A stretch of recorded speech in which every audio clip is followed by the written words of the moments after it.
जय हिंद मेरे प्यारे दोस्त, आपका स्वागत है माई स्टडी क्लासेस पर। आप स्वस्थ होंगे, मस्त होंगे और अच्छे से एसडी कर रहे होंगे। आज हम पढ़ते हैं अम्ल, क्षार एवं लवण का दूसरा पार्ट, जिसमें पढ़ते हैं धातु कार्बोनेट तथा अधातु कार्बोनेट की अक्रिया। इसे पढ़ने से पहले आप वीडियो को लाइक, शेयर, सब्सक्राइब कर दीजिए मेरे प्यारे दोस्त। अब चलते हैं अम्ल के साथ क्षार के साथ। अब देखते हैं अम्ल तथा धातु कार्बोनेट से अक्रिया करने पर लवण प्लस H2O प्लस जल बनाता है। अब हम दूसरा देखते हैं। कह रहा है क्षार के साथ यह एक भी अक्रिया नहीं करती है, इसलिए यह क्षार के साथ अक्रिया नहीं हो सकती। अब दूसरा देखते हैं, जैसे अम्ल प्लस धातु बाइकार्बोनेट प्लस लवण प्लस CO2 प्लस जल बनाता है। जैसे HCl प्लस NaCO3, यह एक धातु बाइकार्बोनेट है। जैसे NaCl एक लवण है। H2O plus carbon dioxide plus जल है। जैसे चूने के पानी का टेस्ट करते हैं।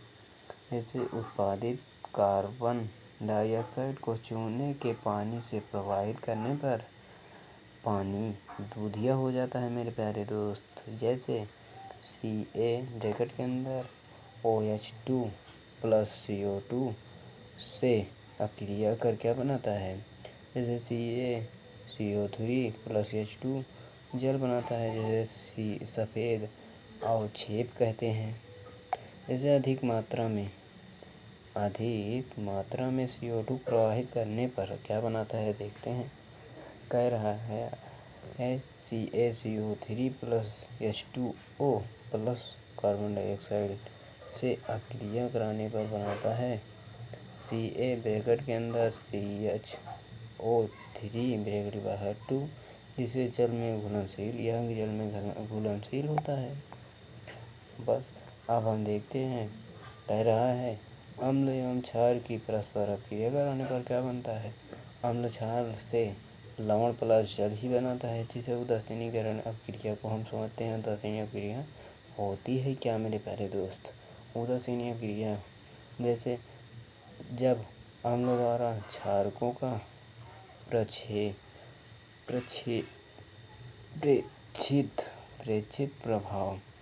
प्रेक्षित प्रभाव तथा क्षारक द्वारा अम्ल का प्रभाव समाप्त हो जाता है।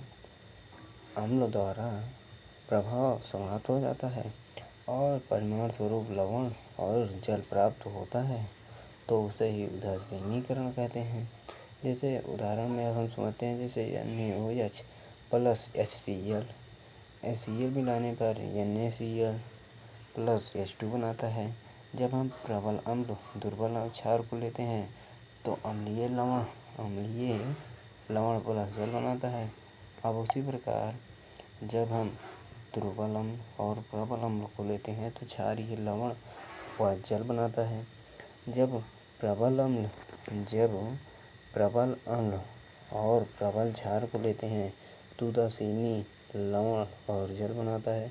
जब प्रबल अम्ल और प्लस प्रबल क्षार को लेते हैं तो उदासीनी लवण प्लस जल बनाता है।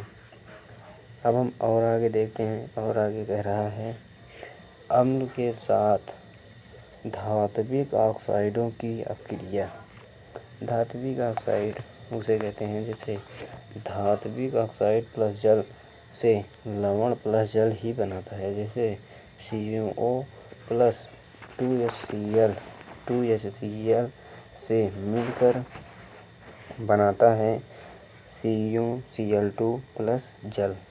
यह भी लवण प्लस जल ही बनाता है मेरे प्यारे दोस्त। अब हम आगे देखते हैं और समझते हैं। कह रहा है जब धात्विक जैसे कॉपर क्लोराइड के बनने से विलयन का नीले रंग का हो जाता है। यह धात्विक ऑक्साइड की प्रवृत्ति क्षारीय होता है क्योंकि ये अम्ल के साथ क्रिया करके लवण जल बनाते हैं। उदाहरण में जैसे CuO MgO बनाता है। अब आगे देखते हैं, आगे कह रहा है धात्विक ऑक्साइड। धात्विक ऑक्साइड की क्षारकों के साथ क्रिया। अब क्रिया जैसे धात्विक ऑक्साइड प्लस क्षार इसी प्रकार लवण में होता था, अब यह क्षार में होगा तब भी लवण प्लस जल ही बनाएगा। जैसे CaO2 प्लस CO ब्रैकेट के अंदर OH ब्रैकेट के बाहर 2 से अब क्रिया करने पर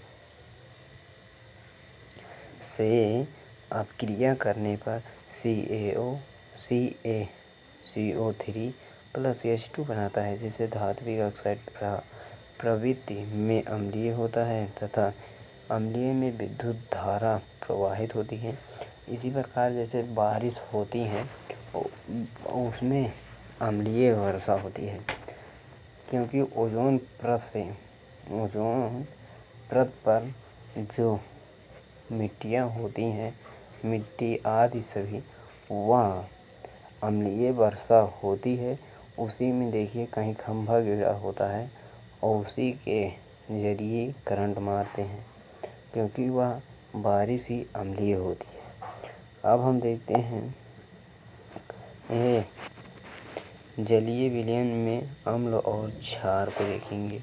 कह रहा है जल की उपस्थिति में अम्ल हाइड्रोजन आयन उत्पन्न करता है, या तो हम भी जानते हैं, और हाइड्रोजन आयन जैसे H3O+ हाइड्रोनिक आयन के रूप में पाए जाते हैं। हाइड्रोजन आयन तो सभी जानते हैं, लेकिन हाइड्रोजन 3O+ को हाइड्रोनियम आयन के रूप में हम पाते हैं। हाइड्रोजन अम्ल को हाइड्रोजन आयनियम आयन के रूप में पाते हैं। जैसे H+ को हम लिख सकते हैं जल में, मतलब 2 के स्थान पर 1 प्लस और H और मिलाते हैं तो H3 हो जाता है और OH+ हो जाएगा। जैसे HCl प्लस H2O, 2 H यहाँ पर, 1 H यहाँ पर, 3 H, O 1 है, O हो गया, प्लस Cl माइनस में हो गया। अब हम आगे देखते हैं, कह रहा है जल की उपस्थिति में क्षार OH माइनस आयन उत्पन्न करता है, इसको तो हम भी जानते हैं। कह रहा है NaOH जब जल की उपस्थिति में क्रिया कराते हैं, H2O की उपस्थिति, मतलब जल की उपस्थिति में क्रिया कराते हैं तो Na प्लस OH माइनस बनाता है, क्योंकि यह क्षार है।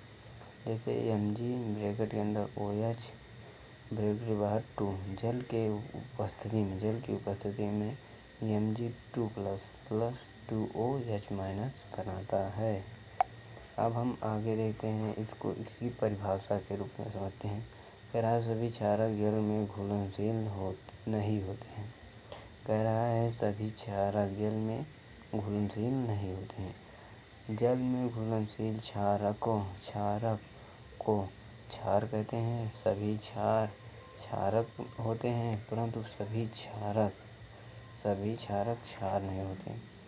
जल के साथ, मतलब तीसरा देखते हैं, कह रहा है जल के साथ अम्ल या क्षारक को मिलाते समय सावधानी बरतनी चाहिए। हमेशा अम्लीय क्षारक को ही जल में मिलाना चाहिए और लगातार इसे हिलाते रहना चाहिए, क्योंकि यह प्रक्रिया अत्यंत ऊष्माक्षेपी है। अब हम देखते हैं, इसे चित्र के माध्यम में हम समझते हैं। कह रहा है जैसे देखिए यहाँ पर जल है, ये जल है। जब हम जल को अम्ल में हम जल को डालते हैं तो यह एक आग की जैसी लपक उठती है, उससे हम जल भी सकते हैं। इसलिए हमें जल में अम्ल को मिलाना चाहिए। ये देखिए, इसलिए सही है। अब हम देखते हैं चित्र के माध्यम से समझते हैं, मतलब परिभाषा के माध्यम से समझते हैं। कह रहा है सांद्र अम्ल में जल मिलाने पर उत्पन्न हुई ऊष्मा के कारण मिश्रण असंतुलित होकर बाहर आ सकते हैं तथा आप जल सकते हैं। और कह रहा है साथ ही अत्यधिक स्थानीय ताप के कारण कांच का पात्र भी टूट सकता है। अब हम देखेंगे जल को मिलाना चाहिए, जल को अम्ल में मिलाना है, अम्ल में मिलाना है या डालना चाहिए, एक ही बात हुई। कह रहा है मिश्रण असंतुलित होकर बाहर आ सकता है, स्थानीय ताप के कारण कांच का पात्र टूट सकता है। इसलिए कभी भी अम्ल को जल में नहीं मिलाना चाहिए बल्कि अम्ल को जल में मिलाना चाहिए। अब हम देखेंगे अम्ल की अपक्रिया। अम्ल की अपक्रिया को हम समझते हैं, जैसे धातु प्लस अम्ल प्लस धातु से लवण प्लस हाइड्रोजन बनाता है। यह धातु के साथ अपक्रिया हो गई। लवण प्लस जल धात्विक ऑक्साइड के साथ अपक्रिया हो गई। और यह धातु कार्बोनेट के साथ, जैसे लवण CO2 यह कार्बोनेट है प्लस जल बनाता है। अब हम देखेंगे तीसरा देख चुके, चौथा देखेंगे। चौथा कह रहा है धातु कार्बोनेट के साथ अपक्रिया लवण प्लस जैसे H2O प्लस जल बनाता है, जल और लवण। अब हम देखेंगे क्षार की अपक्रिया। क्षार की अपक्रिया को हम समझते हैं, क्षार की अपक्रिया भी 4 प्रकार से होती है। जैसे लवण प्लस जल या धातु के साथ अपक्रिया हो गई, और लवण प्लस जल अधात्विक ऑक्साइड के साथ क्रिया हो गई, और धातु बाइकार्बोनेट के साथ अपक्रिया नहीं हो सकती है, क्योंकि यह धातु बाइकार्बोनेट या कार्बोनेट के साथ अपक्रिया क्षार नहीं करती है। ये देखिए धातु बाइकार्बोनेट के साथ भी अपक्रिया नहीं करती है। अब हम आगे चलते हैं अम्ल व क्षारकों में समानता को देखते हैं। जैसे सभी क्षार, जैसे अम्ल H प्लस हाइड्रोजन आयन उत्पन्न करते हैं, क्षार OH- आयन उत्पन्न करते हैं। उदाहरण में हम समझते हैं, कह रहा है जब कोई अम्ल या क्षारक जल में मिलाया जाता है तो तनुकीरित हो जाता है। जल में मिलने पर आयन की सांद्रता H3O+ या OH- में प्रति इकाई आयन की कमी हो सकती है। अब देखते हैं दूसरा, कह रहा है अम्ल तथा क्षार तथा अम्ल की प्रबलता। जैसे किसी क्षार या अम्ल की प्रबलता उसके द्वारा उत्पन्न हाइड्रोजन आयन या OH- आयनों की संख्या पर निर्भर करती है। किसी अम्ल या क्षारकों की प्रबलता हम एक सार्वभौमिक सूचक द्वारा ज्ञात कर सकते हैं। अब हम देखेंगे सार्वभौमिक सूचक क्या है। अनेक सूचकों का मिश्रण होता है। यह सूचक किसी विलयन में हाइड्रोजन आयन की विभिन्न सांद्रता को विभिन्न रंगों में प्रदर्शित कर सकते हैं।